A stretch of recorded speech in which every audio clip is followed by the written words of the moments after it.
Sobat Cam semua, selamat datang kembali di CiptaCast episode 6 bersama saya pribadi, Jason.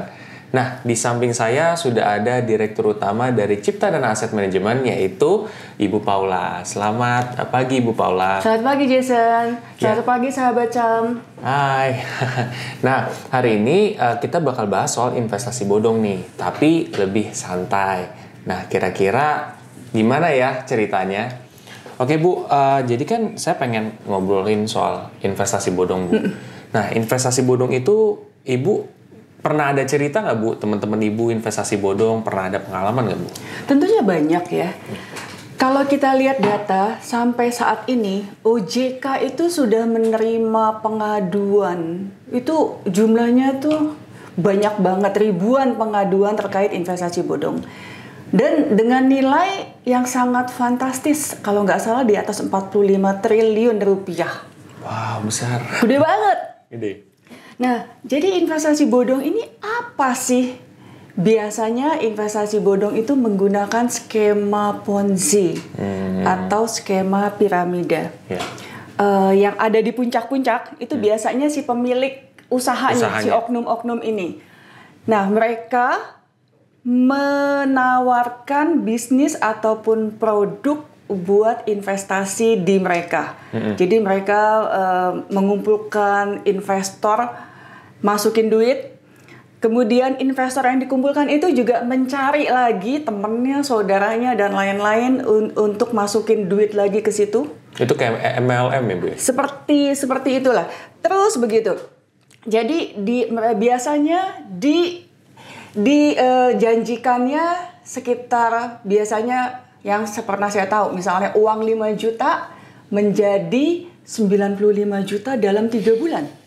Wow. Bisa ada yang percaya ya Bu ya? Wow banget. Jadi 5 juta sampai menjadi 95 juta dalam waktu 3 bulan. Dan itu untuk putaran pertama biasanya tepat waktu. Dibalikin duitnya, ya? Beneran dibalikin duitnya. Nah, jadi kan begitu dia terima tuh 95 juta, mereka happy. Oh beneran kok ini, siapa yang bilang bodong? Beneran kok, dia terima tuh 95 jutanya. Nah pada waktu terima kan, itu si adminnya kan posting-posting tuh.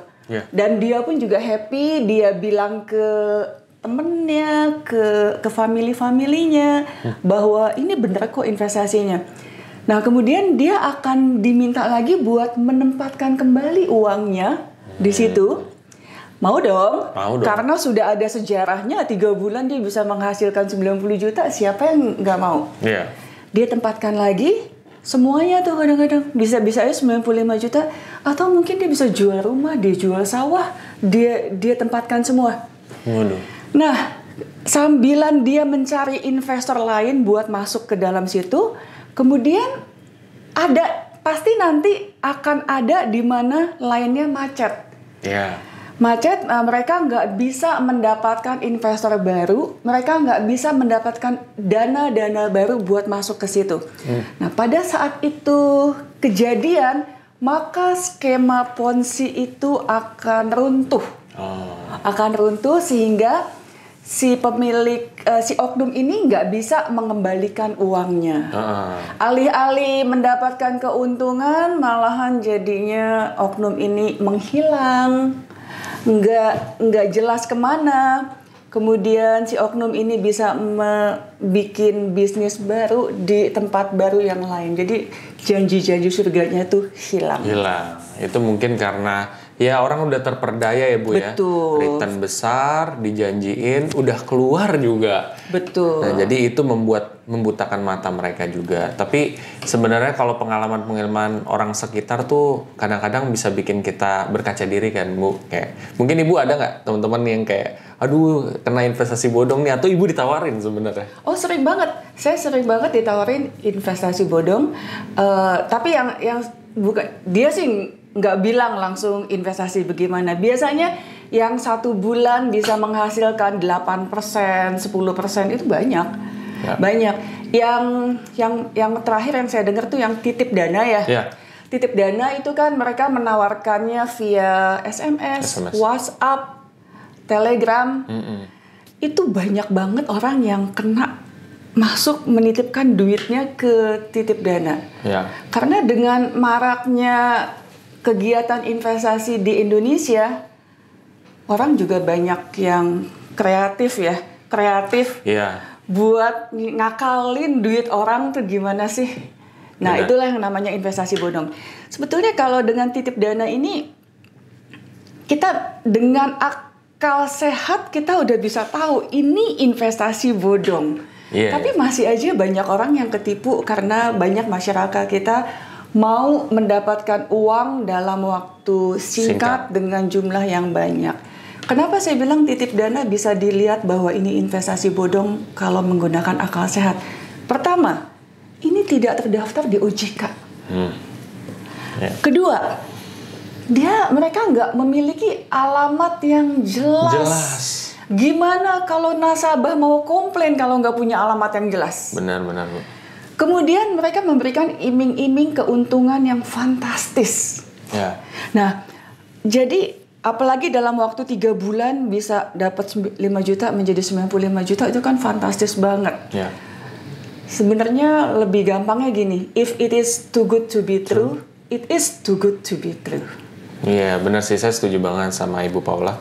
Nah, sebenarnya kalau boleh cerita pengalaman pribadi, Ibu. Jadi kan saya dulu juga content creator, terus tiba-tiba ada yang mencatut nama saya juga gitu. Terus make sebagai titip dana lah, ngumpulin dana. Padahal sebenarnya nggak ada kaitannya gitu. Mereka cuma nyatut nama. Dan influencer lain tuh juga sempat kena juga. Nah, itu harus hati-hati guys, karena itu mereka tuh memalsukan tanda tangan OJK juga. Jadi mereka udah segala trik nih. Makanya harus lebih cermat seperti yang Ibu bilang tadi, harus lebih detail lagi gitu loh dalam menelisik lebih dalam. Tapi sebenarnya Bu, yang paling menarik itu adalah sebenarnya kalau dalam mengelola dana itu kan harusnya punya license tertentu nih. Betul. Seperti contohnya WMI. Mungkin Ibu bisa jelasin soal itu. Betul. Jadi untuk mengelola dana masyarakat harus perusahaannya harus terdaftar dan diawasi oleh OJK dengan memiliki lisensi manajer investasi. Ya. Nah, di dalam perusahaan manajer investasi ini harus memiliki beberapa fungsi dan divisi yang memiliki lisensi wakil manajer investasi. Ya. Untuk mendapatkan lisensi WMI ini, kita harus melewati proses ujian, interview yang tentunya tidak mudah. Dan jadi memang harus dicek bahwa perusahaan dan karyawannya harus punya lisensi yang jelas. Nah, berarti teman-teman semua kan sekarang udah ada gambarannya bahwa kalau misalkan mengelola dana itu nggak boleh asal-asalan, tapi ada lisensinya. Dan untuk ngedapetin itu pun juga ada prosesnya. Nah, mungkin Ibu ada tips nggak buat supaya teman-teman semua tidak kena investasi bodong? Oke. Investasi udah menjadi bagian dari gaya hidup kita. Ya. Kita harus melakukan investasi untuk melawan inflasi. Tapi kita juga harus tetap waspada supaya tidak terkena investasi bodong ini. Benar. Gimana sih caranya? Nggak begitu susah sih sebetulnya. Yang pertama yang kita harus lihat adalah perusahaannya. Apakah terdaftar nggak di OJK? Ya. Namun hati-hati. Yang tadi Jason bilang bisa dipalsukan nih. Benar. Logo OJK terdaftar dan diawasi oleh OJK, mereka bisa dengan mudah memalsukan. Caranya gimana? Cek ke website OJK, dilihat perusahaan ini ada nggak sih namanya di OJK. Itu satu. Itu penting. Ya. Kemudian yang lain adalah biasanya menawarkan keuntungan yang fantastis yang nggak mungkin lah. Iya. Yang nggak mungkin lah kejadian dalam 3 bulan bisa mendapatkan dari 5 juta menjadi 95 juta. Itu udah bisa dipastikan investasi bodong. Benar. Jangan lupa investasi itu sifatnya fluktuatif.